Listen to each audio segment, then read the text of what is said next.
Hello, everybody. Welcome to another episode of eXhuming the X-Files here on the Outpost Unknown YouTube channel, where every Friday we cover a new episode of one of our favorite television shows, the X-Files. Jeremy, we record these in bunches. What time is it It when is we're it is 8:30 in the morning on a Sunday. I mean, that's what we do for the listener out there. We get up bright and early. We cover the X Files and all the detail that needs to be covered. So we get them 15 viewers. It's fantastic. Guys So better appreciate it. now we are coming up to the end of season 5. So obviously this is, I think, episode 18 of season 5. It's called the Pine Bluff Variant. Any recollection of this episode from your childhood? No, actually. Well, no, I remember the movie theater part. Yes. That was it. That's what I remembered as well. Just seeing like all the dissolved bodies in the movie theater. But the rest of it, no, I did not really have any sort of vivid recollection of any of it. So let's talk about it. What is this one all about?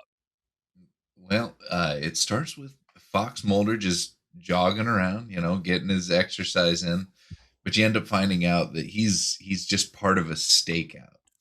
And the first thing that it kind of got to me a little bit was this has got to be a job for just like your normal agent people, not people with the rank of special agent.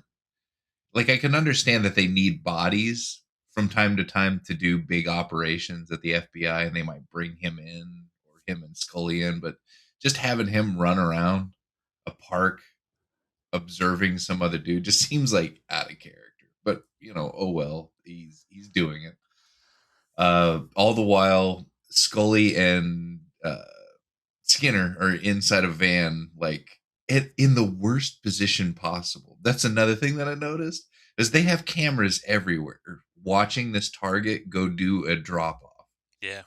and all of the cameras like are behind trees, or there's always like something in the fucking way of Yeah. all the different cameras. Where is he? Where is he? Turn the camera. Where is he? Zoom in. what I Um, what I thought was funny is it would always cut to these FBI agents who are just trying to act like normal people in the park, whatever. But oh, they all have those like, what would you call them? Like those kind of like headset earphone pieces with Plantronics earpieces. yeah, with Yeah. those like very easily identifiable like white spinny cord thing. I'm just like anybody would see that and realize that is not just a normal Yeah, person. they just need to, have the Secret Service earbuds for the dude with the rake. That's just how park services works in DC. By the way, on your end, is Zencaster showing your wave file as you talk? Because I see nothing on my end. Let me look. No, yeah, I see little spikes and Okay. stuff. Okay. God, there's just nothing on my end. Wow, So let's hope that it wow. records. Alright. Okay, so dude, they keep calling him Alpha. He gets to his target. He does some sort of handoff, and as right after he does the handoff, and the dude looks inside the envelope, he seems to have a heart attack. Like something happens to him, and the guy doing the delivery like stands up. He's like, "Oh, my friend's sick. Somebody help him!" While he runs away, and Mulder gives chase. None of the other agents who have been, obviously like staring at this bench were doing anything. Yeah. They Just all tried to Mulder. help this dude. They yeah, except for Mulder, and Mulder gives foot chase, and Scully is so worried about Mulder's life. I guess she leaves the van, and she gives chase, and she ends up seeing Mulder like letting the guy go in a car. And she's like, well, what kind of like she sees a dude in a running suit, and the guy takes off or the target takes off, and then all of a sudden Mulder comes running up behind her, acting like everything's all normal. I was like, nah, I lost him. Yeah. And this is not the first time that they've put Mulder in kind of this weird turncoat style role, and when they do, he always acts like he's guilty as fuck. Yes. That is my number one complaint, and you're going to hear more about this in a few episodes on best and worst. But my number one complaint here is throughout, I guess, about half of the episode before Scully finally figures, she's told what's actually going on. Mulder does when you're going undercover like that, you're supposed to act like everything is normal. Like Mulder goes out of his way to basically be as, like you said, guilty looking as possible to Scully, who he knows is a very highly intelligent special agent who investigates criminals. Yeah, Like, right. it doesn't make any sense to me why he would be acting like this obtuse towards her and Sure. intentionally making her suspicious of him. It makes no sense. Like it's their partner, and I can understand that he can't tell her things, but don't act just straight up act like she's a Yeah. fucking moron to her face. Like that's so It's for insulting. Yeah, it's for the audience. Like, the Yeah. audience is supposed to be like, "Oh my gosh, there's something going on with Fox. What could it be?" But anyway, Alpha flees, and Fox just tries to play it off like he failed to catch him, and then we get the title screen. Yeah, we do see that the dude who was having the quote unquote heart attack, like, his skin is all being Oh eaten away. yeah, It's like melting or something like that. And I don't know if we see that like before Scully runs out, because she's very concerned about Mulder, and I thought it was because they mentioned, hey, the skin is being eaten away or something, but I don't know. Yeah, what did you think of this opening intro? I mean as far other than the whole Mulder doing this fucking I'm not guilty shtick. It was fine. The melting hand thing looked really good Yeah, in yeah. even in 480p. but I but was Yeah, I was okay with this opening. Like, it didn't grip me because, like, I knew immediately, like, Mulder's not a bad guy. He's not working with this terrorist. So, like, I don't know, maybe it was just buried in my subconscious from when I was a kid and I saw it, but it was like, I know, like, this is gonna turn out to be not what they're trying to hit the audience over the head, making them think it's going to be. So I was not super interested. And then I was like, this is not going to be like a supernatural based thing or anything. It's just a domestic terrorist with a bioweapon. And I was not interested in it. I'm sorry to hear that. Because Sure what you this are. episode represented to me is they do this. They've done this so far. I'm sure I saw it in season 4, and I remember it from season 3. Is that we get to the end of the season, and they need all of a sudden to remind their idiot audience Yep. that there's this overarching government conspiracy without like getting into the actual, the well dressed gentleman and all this. They just need to remind the audience that yes, the government does bad stuff from time Yep. to time. And I normally hate these episodes. This one kind of got a pass from me because it didn't leave me feeling as dumb as those other episodes did. Okay. Was it great? No, but what for what it was, it's just a reminder like, hey, remember sometimes the government does really bad stuff, Yeah. and we're going to be talking about it again in the very near future. Fair. So after the title screen, Scully is sitting down in Fox's office reviewing really bad surveillance tapes. I'm still unclear whether or not she has her own office or if she has a desk in his office. Like, I it's weird. I think he just has really good AV equipment for when he wants to watch tapes in Yeah. his office late at night. But you know tapes. And so she immediately confronts him, though she has no visual evidence that he did the wrong thing. She just has a feeling about it. And Mulder is just immediately super cagey about it, does not do anything to alleviate her suspicions, Don't know what you're just talking about.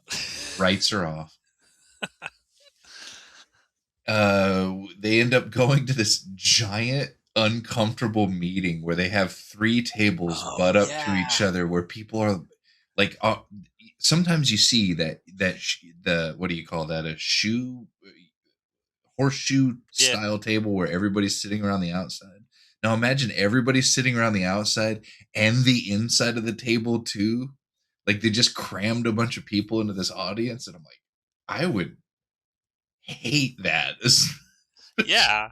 I think my note was like, did they just have a bunch of extra money for extras for this episode? Like, let's just cram as many people in Vancouver, Canada off the streets as we can to play government people in suits. Like, why did they need all those people? They did, because only like three of them talked. Yeah. But they find that that whatever it is a toxin that did the flesh eating stuff. That they were dealing with terrorists, and that the toxin was transmitted locally and isn't contagious. But they still need to contain it and figure out what it is. Yeah. FBI is worried or they're talking about who the alpha guy was, and apparently there's a leader of this terrorist group, and they mentioned that they're kind of button heads with each other as far as who's going to lead this terrorist group. Yeah. Got a power struggle. And they're worried that they need to get out ahead of this, because if the media finds out that there's a flesh eating disease, it's going to be a shit show. And that there's a couple of things in this episode that just reminded me of the times that we used to get. Because, yes, if there would have been some sort of flesh eating disease, we would have been hearing about it until there was like congressional hearings for months on end. And like in the present news cycle, we would hear a blurb about it, and then we'd be talking about something completely different tomorrow. Made me Yeah. I mean, giggle. there is literally an Ebola outbreak going on right now. Like not in the US, but in Africa. And it's killing lots and lots of people and it's made it to like an actual city. Nobody's I talking about it. Man, yep. So we end up finding, or cuts to a scene where the other non-alpha terrorist leader shows up to a movie theater to watch Die Hard with a Vengeance. What an Yeah. excellent movie that Hot was. take. Hot take. I like Die Hard with a Vengeance more than the original Die Hard. I'm with you. Okay. The buddy cop thing that Bruce Willis was doing with Samuel L. Jackson in that movie just sold it for me. It's so good. It's great. Yeah, fantastic. I'm not saying necessarily it's a better movie. I'm just saying I like it more. Absolutely. I'd rewatch that one more than the original Die Hard. So he walks in. The girl that's apparently running the ticket booth also has to do all of the concessions, Yeah. and he's like, "I want fresh popcorn." I was like, come on, dude! You've dropped like $2.50 to come watch Yeah. this movie, and he put it while she's turning her back to pop his ass fresh popcorn. He puts on some gloves, opens an aerosol can, and just infects the counter or something. It really wasn't clear what he sprayed in 480p Yeah. anyway. There's a And lot of stuff in this episode that's not super clear. Like even at the very beginning, the cold open, what happens with Mulder and like the terrorist guy, quote unquote, escaping, I didn't even really get what was happening. Like it was just not made very clear, and this is another aspect of this. It's not made super clear. see, I thought honestly in that cold opening, I thought Mulder was letting him go because he was attached to some portion of the conspiracy, the overarching conspiracy, and he needed to let him go in order to find out things later on. That's where I thought this episode was going. Man, I was wrong. That But would make sense, but then Scully shows him like passing off something to him on video, but she's like, "I can't prove it's you." I'm like, "What do you mean? Why are you watching this video then?" Like it, and I'm just like, I didn't see any of that in the cold open. Like they didn't show anything. I don't know. I really dislike this episode. Spoiler. uh what is it? Scully starts tailing Mulder, and she like follows him to a sketchy hotel, And she is the worst about tailing people. Like she's right behind him all the time, and Yeah. somehow Mulder just never fucking figures it out. She also just stands out in the open, and anytime someone was like, "Oh shit, I got to get behind the car to hide." Mhm. Yeah, like she's right outside the front of his hotel room, and he comes strolling out. And she's like, "Oh, Yeah. I better get behind some cover. couple of kids. Like I guess one of them was dating the girl at the ticket booth. Not anymore. Decides to break into the back door of the theater to go sit down and watch it. So they go down, they sit in the front row. They're like, "Where's this girl at?" And then they turn around, and there's all of these melted people. Like the theater, everybody that was sitting in the theater, their flesh is just melted from their faces, Yeah. and they're very juicy, at least in 480p. The I coolest scene in the episode by far. It was very reminiscent of The Stand for me. Oh How yeah, yeah. I horrible hadn't that thought of that. shit looked. Yeah. But The then, first episode of The Stand, outstanding. I right. love the first episode of The Stand. But there was some other things that they set up in the, like I have a fondness for this episode because very following this, there's a lockdown at the theater. They of course, cover everything up. They bring Scully in to because they're trying to figure out what killed all of these people. And all of the wet zombie or people and shit are all wrapped in plastic like the grand horror. Yeah.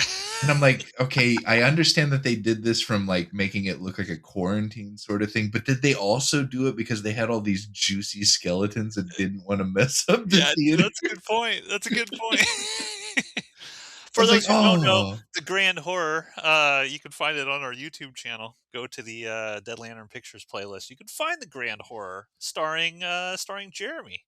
Your big starring role. and directed by, Me. written and directed by. Yeah. We had to not mess up the theater they allowed us to film in, and we're like, how are we gonna deal with all this blood? Let's just put plastic down Yeah, everywhere. And I mean, it worked. it did. And It that's worked. what that scene looked like. It's like they had to put down plastic so they didn't fuck up those chairs.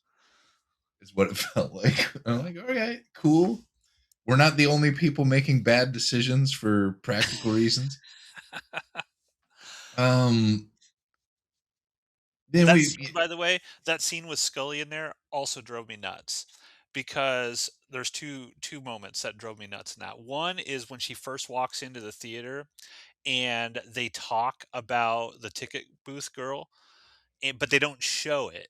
And you see this look of horror and disgust on Scully's face. And I was like, oh, well, why didn't they show it? Because they show the bodies in the theater just the scene before. You saw it was all melted, but they didn't show the girl.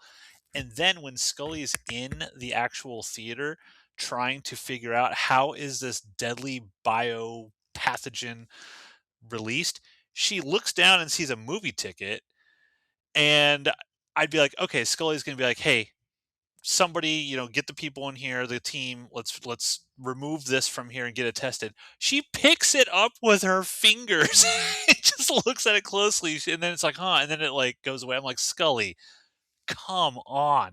This isn't the first time that we've seen like bio weird pathogens sort of. What was that episode with the oh god, it was in the Mulder was prison. tasting the blood. Well, yeah, there's that one, but there's also one in a prison where there's no quarantine procedures. They think it's a pathogen going around, and Scully's just like carving up some dude in autopsy with no mask on or anything. I'm just like, come on, like you guys got to be better than this. Just make well, but even then, the ticket thing, like she went through we still never got how it spread there because they're like it spread from the ticket. Oh no, it didn't. We didn't find anything on the ticket. Like okay, Yeah, then why set that up at all? Why even bother fucking yeah, mentioning it if the payoff is nah, it wasn't on the ticket? Well, what was it? yeah. I think they just say, "Hey, it was just aerosol spray or something." Like it gets close to people. Like I was like, did that dude go around in the dark? in that movie theater just spraying people? Well, Was no, that what he was doing? he sprayed something at the front counter, Was it and the then popcorn? and then he vanished. It had to be Like the popcorn then, right? I don't no, know either. not the fresh popcorn. Leave a comment down below, people. What did we miss? How did this thing get like dispersed in this movie theater? And somehow he immediately goes from the hotel to figure using some sort of thing to figure out that Mulder is actually a turncoat. Like Mulder is talking to Scully. Or Scully finds out through Skinner and some Department of Justice dude that Mulder is deep undercover and she needs to leave this one alone because, and she won't. So They she try to goes, run her off the road. oh yeah, right. She's super pissed about that. I love that. Mulder's life. What about mine? You almost drove me off the road. So she goes to talk to Mulder about it, and apparently the August Bremer is the name of this guy that had Yeah. sprayed the theater down. He goes immediately from the theater to spying on Mulder and figures out that Mulder is not or is actually working for the FBI. But for some reason doesn't like spill his guts to everybody else. I guess there's enough going on between August and this alpha guy that he wouldn't be believed. I still never understood that part of it because Yeah. the reveal wasn't until way later. Well, Mulder had like the X sort of logo put up in his window, didn't he? I could have swore, maybe you didn't see it in 480p. I could have swore there were two pieces of tape and an X on the window, and then it went out to the car, and the guy's just like listening. So I don't know if that was some. Another thing I was confused by in this episode. It No. was I thought the X has been in his window in his apartment since X died. A little memorial. oh yeah, I guess I hadn't thought of that. Maybe I know yeah. I've seen it in previous episodes that didn't result in anybody showing up because he was gone already. W- So I don't know. How does this August Bremer guy even know where Mulder lives? Everybody on planet Earth apparently knows where Mulder's apartment is. Time to move, bro. Time to move. But he likes it there. He does. So the what's killing them is a modified strep virus. And this was another interesting part or reflection of the times was as they're the scientist is talking about how the strep virus was re-engineered in order to work in the way that it does. She's like, was it the Russians? And the guy was like, no, they don't have anything this sophisticated. And what's wild is at the time that this was being filmed, there was only two countries that were capable of doing this, at least to pop culture America. That was the Ruskies or the Americans. Not the Chinese or the Germans, not the UK, Austria, or Australians. Like nobody was capable of doing this. It was just Russia, just the USA. And it just went without saying. So as soon as the guy said, the Russians weren't capable of anything this sophisticated, it started implying like the American government made this awful virus. They would never do such a thing. So Mulder go or they're what they need or what the terrorists need from Mulder. Or you find out that he gave a speech about UFOs a while back that this alpha guy was listening to about how he didn't believe in the government and he kind of got recruited through that. Yeah. And what he needed to supply was something to do with Federal Reserve money drop off pickup sort of thing. And what it comes across as they're going to make some sort of big bank heist, but in reality, they're going to spray all the money down with this strep virus and just kill a bunch of Americans. And so they actually go to doing the robbery. They make Mulder go along because the August guy knows he's a traitor, but for some reason is gonna keep him close enough to stick the knife in. I didn't understand that part. He should have probably just killed Mulder when he still had the chance. Yeah. Um, You see let that in multiple moments throughout this whole show. is it's the correct play is just to put a bullet in Mulder, but there's always an excuse like, oh, he could be useful, or he's more valuable than he is, alive than he is dead, or whatever. It's plot armor for Mulder. Mhm. Um, some dude during the heist got shot, and they were basically demanding Mulder finish the guy off. He just spends for fucking ever I dragging his know. feet on it. Like that scene was way too long. Yeah, and then what's strange is the dude who told him to finish it, like, then goes off and does something else, whatever. He's like, "What are you waiting for?" Like 5 minutes later, "What are you waiting for?" It's like, dude, if I was Mulder, I would have just like put a bullet next to the guy Yeah. and been like, he's dead or something like that. But yeah, he just stands there like paralyzed, and none of these terrorists like do anything about it. Well, except for one guy steps up, and I think it was the August Bremer dude steps up, and he's like, "No, wait, you can't do that because that gun is traceable." Oh yeah, it's traceable. Traceable. Like, well, why would we be using a traceable gun? Right? So he executes him instead, and then they get away with the spraying part. They get away with the heist. Scully thankfully figures all of this stuff out and actually quarantines all the money before Mulder needs to get involved with that. But Mulder is in this whole "I'm gonna get executed now because everybody's found me out," and the alpha guy. It almost looks like he's gonna get executed with him because he brought Mulder into the fold. But in fact, they just let him go. And then as they're about to execute Mulder, like this asshole that was breaking Mulder's fingers early in the episode gets shot in the Yeah. back of the head. Am Brenner. I crazy? Did I was going to rewind it to watch, and I, for whatever reason, I just got distracted and didn't do it. Did Mulder say like, "You Nazi piece of shit"? Like, did Oh he yeah. actually cuss? I don't think he said piece of shit, but See, well, no, when I he thought he was said getting piece of shit when he was breaking his finger or whatever, and he was like, "You said something, this Nazi piece of shit." I could have swore he cussed, but I need to go back and rewind it because I was like, was that just in my mind that he cussed? Because that would have been a big deal, and the NYPD Blue and all that was on during that time period, so we were getting much more lax when it came to sort of certain cuss words on network television. um, I can't remember. Did he actually say piece of shit?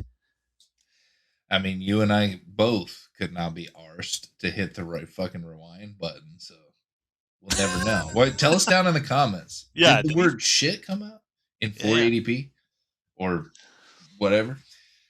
So he Brenner or this this August guy who had spied on him and was a turncoat. Like, why was he spying on him if he was working with the FBI? I don't know. Like the whole August Brenner part of this episode confused me. Mhm. And even Mulder says like, "Who are you?" Like, who are you? Like, he doesn't even know what's going on, and I I And don't he know. Like, killed all those people at the theater. yeah, Like, wild. But 14 people. Mhm. Yeah, it's just I really dislike this episode. I don't know. But lets him go. We find Alpha. Like the episode ends with Alpha driving his car off the road, and like I guess Brenner handed him a set of keys that was infected with this virus, and it's like I just wrote a note. This episode was just to remind the audience again that there's this overarching government conspiracy that all the time involves killing Americans with bioweapons and Yep. covering it up. And Yeah. that was it. All right. What'd you think? Again, getting back to these episodes that treat the audience like they're a bunch of idiots because they don't remember this stuff by the end of the season. As a refresher, it, there have been worst or much worse examples of this, and I actually somewhat enjoyed this one. But I think it Okay. was it. I didn't really start enjoying this episode until I saw the plastic wrapped dead bodies in the theater, and it took me back to a happy place. So it gets a pass from me. Was it great? No. Was it fine? Yeah. Yeah. For deep cut Dead Lantern fans, I believe I have two versions of the Grand Horror on the Outpost Unknown YouTube channel. The first is the theatrical cut that we showed at the premiere at the Grand Theater in Grand Island, Nebraska, back in what 2007, I think it was 2006, 2007, somewhere around there. And then I also have the original extended cut, which is like I think there's like 15 extra minutes in there that I had chopped out of the Grand Horror. I found a copy of that and threw that up there as well. It has a bunch of romance stuff in there, so I cut for the theatrical. So yeah, I'll leave links in the description of this video if anyone listening is interested to watch the very first feature-length film that Jeremy and I did together. We had done a short film called Ripper Runs Through It, which is also on the Outpost Unknown YouTube channel. You can check that out as well. I hated this episode. Absolutely hated it. I hated how stupid Mulder was in it. I hated how stupid Scully was in it. Um, we are getting towards the end of this season, and I was like, okay, certainly the last few episodes of the season, we are building up to the movie. Like, we're going to get stuff that involves the myth arc, mythology type stuff. And it's all in my mind, it's all building up towards the movie. And like you, I was like, okay, maybe this is going to go to sort of a mythology thing. And it didn't. And even like the next episode doesn't either. And so, like this in particular, I just, man, I just hate this episode. Like, I just don't like anything about it really, other than the movie theater scene where we see all the melted bodies. Juicy boys. Yeah. Yeah, just didn't like it. Didn't like this one, folks. But here's some fun facts about the Pine Bluff variant from courtesy of Wikipedia, which never lies. The Pine Bluff variant was written by John Shaban based on an idea about Mulder going undercover that he had for much of the fifth season. This story appealed to him, and he later said, quote, "It always seemed to fit to me, putting Mulder in a situation where we don't know his allegiance," unquote. Of course we know his allegiance. I mean, come on. Again, treating the audience like they're stupid idiots. Shaban argued that the concept also worked because the theme of Mulder questioning his beliefs was a major element of the fifth season, and Shaban petitioned Frank Spotnet several times about the idea until, quote, "the right time and the right way presented itself." According to Shaban, the 1995 action film Heat was an inspiration for the episode, as was the 1963 novel The Spy Who Came In From the Cold, written by John le Carre. Because the Cold War had ended almost a decade prior, Shaban decided to introduce a new boogeyman, in this case, domestic terrorism. The writing staff also played off then recent fears about Saddam Hussein's use of biological weapons to craft the basic premise of the script. The title refers to the Pine Bluff Arsenal, a U.S. Army installation located in Jefferson County, Arkansas, just northwest of the city of Pine Bluff that stored chemical weapons. Daniel Von Bargen and Michael McCrae were cast as Jacob Haley and August Bremer, respectively. Von Bargen was chosen due to his experience in several films, whereas McCrae had previously been cast in the first season episode The Jersey Devil. First assistant director Tom Braidwood's daughter, Kate Braidwood, played an usherette, and the mother and child that are in the bank during the holdup scene were played by the wife and daughter of Todd Pitson, whoever that is. Scenes at the movie theater were filmed at the Dunbar Theater in Vancouver, British Columbia. The location featured the architectural and design characteristics of a small town cinema situated within an appropriate neighborhood. The movie that is being shown is Die Hard with a Vengeance, whose storyline of a mission by terrorists involving American banks is broadly mirrored in this episode's plot. The faux corpses were created by makeup artist Toby Landala. When he brought them to the set, however, there was no room to store them, and so he kept them temporarily in the craft services room. A Bank of Canada money depository stood in for the Pennsylvania bank robbed in the episode. The production staff assembled more than $15,000 bills of various denominations, which valued somewhere near $40,000 for use during the bank scenes. Production initially halted because there was only one police guard on duty. And fearful that an actual armed robbery might take place, backup was brought in, allowing filming to proceed. The scene in the teaser is set in Folger Park, located in Washington, D.C. It was actually filmed in Vancouver, like the rest of the episode, and the Capitol building in the background was edited into the background using CGI technology. And the scene with the biotoxin melting a man's face in the opening was also created with computers. I don't know if we pointed out, but the bank robbery scene, they're all wearing like horror monster masks. So I guess that's something.